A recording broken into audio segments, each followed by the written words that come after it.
And is lashing out after these diplomatic cables where this ambassador called the president inept and incompetent and insecure were leaked to the press. The president yesterday said that the U.S. would no longer deal with him and later disinvited him from a planned White House dinner. All of this creating a dangerous rift between the U.S. and its closest ally.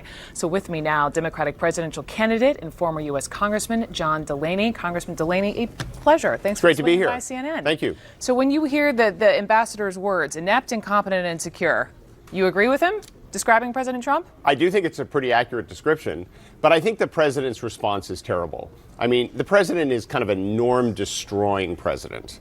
And he should I'm sure he doesn't agree with those comments. He should take the high road, right? Because our allies and these alliances that we've spent so long building are such a huge asset to this country, and the president just trashes them all the time. Yet it's okay when Kim Jong-un calls him, insults him, yet our closest ally, when they insult us, that's the one he takes to heart. Why is that? Well, because the president doesn't believe in alliances. He fundamentally doesn't believe in the kind of the world order that we've helped create over the last several decades, where we've developed these amazing relationships with countries all around the world, and we work with them to try to accomplish things. That's why he tore up the Trans-Pacific Partnership, which was a huge mistake. Yeah. That's why he questioned NATO. That's why he tore up the Paris Accord. He just doesn't look at the world in the right way. He thinks it's all transactional. He thinks it's all about him. Right? He's reckless, he's lawless. As I say, he's norm destroying, because one of the great norms of our country is that we have these amazing relationships around the world. And we've worked really hard to build them.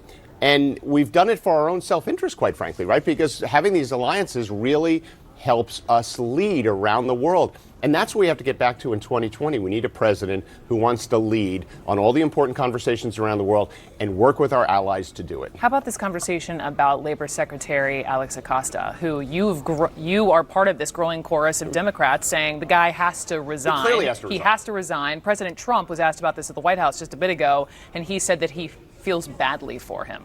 Your response to that? Well, I mean, it's terrible. I mean, this What's Epstein. terrible? Well, if he feels badly for someone who obviously, in my judgment, did something wrong and gave this horrible human being a terribly light sentence, and there's other aspects of his rulings also that are under question, he always has the wrong instinct, right? When you see the situation in Charlottesville. Yes. He says both sides, right? He always has precisely the wrong instinct in terms of standing up for what is right. He should ask this person in his administration to resign.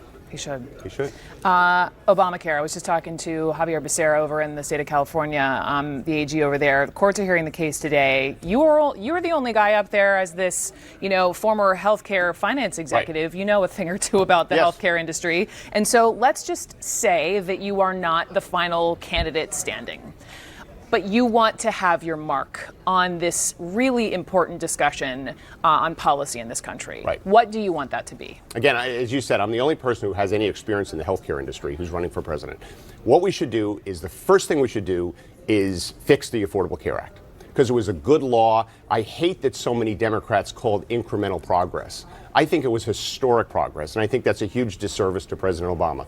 There's things we can do to fix it. We should do that right away. Then we should have a conversation towards universal health care. So we should build on the Affordable Care Act and create a universal health care system where everyone has basic health care as a right of citizenship for free.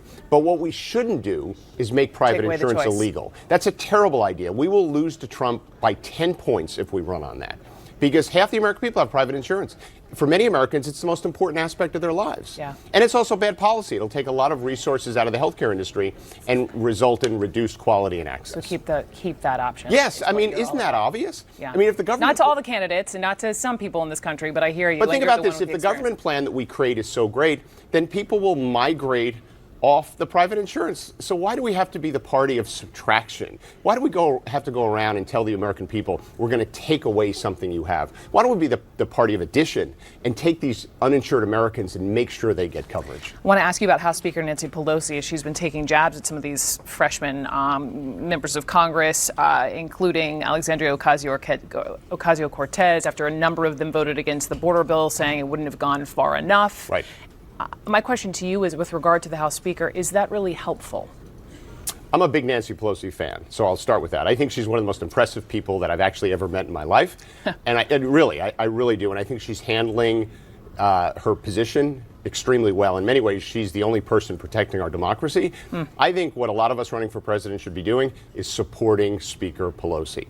And I think she's handling the job very well. And I think the border bill was a huge success. I think it was absolutely a huge success. So you approve of her going after these freshman Democrats? Listen, that's her business. I think she has to defend her majority.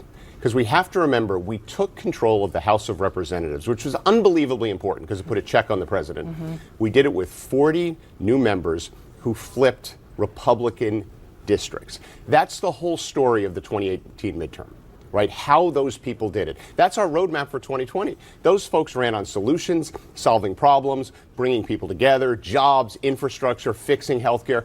They didn't run on things that a small minority of the American people support. I got you. So you're saying she is backing up her majority despite any sort of jab she may have of what seems as maybe the minority within her party, these louder voices. She's really smart, and she knows what she's doing. Okay. And she wants us to win the White House, she wants us to win the Senate, and she wants to keep the House. And she's trying to lead accordingly. Let's talk about 2020. I know Congressman Swalwell says he is quitting the race, right, to narrow the field to better the chances of beating President Trump.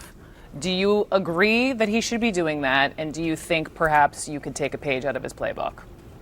I like Eric Swalwell. I think he's a great member of Congress. You know, I don't know what was behind his decision to leave the race. I think we're having a great debate right now. And I think having a big field is terrific because this has to be a battle of ideas. Think about where we were a month ago. Everyone was going down the path towards this single-payer Medicare for all. I stepped forward and I said, listen, there's a better way. And now the conversation is changing. That's the whole point of a primary. We have to put up a candidate who can actually win in 2020. And to win in 2020, you have to win the center. You have to run on real solutions, not impossible promises. You have to tell the American people how you're going to fix healthcare, lower pharmaceutical prices, build infrastructure, create jobs, all of those things that matter to Americans. And so this you primary see it as like political Darwinism in a sense, because there are people out there who are saying there's so many people on the stage, like we need to hurry up and find the right man or woman so that they can take down President Trump. Listen, so then you say, last time the Republicans had a huge field and we had a small field. Who won? So there's no evidence to say that these big fields actually prevent us from putting up, a candidate who can win. So I think we're having a great debate of ideas, and I think it should unfold. We're not casting votes for a long time.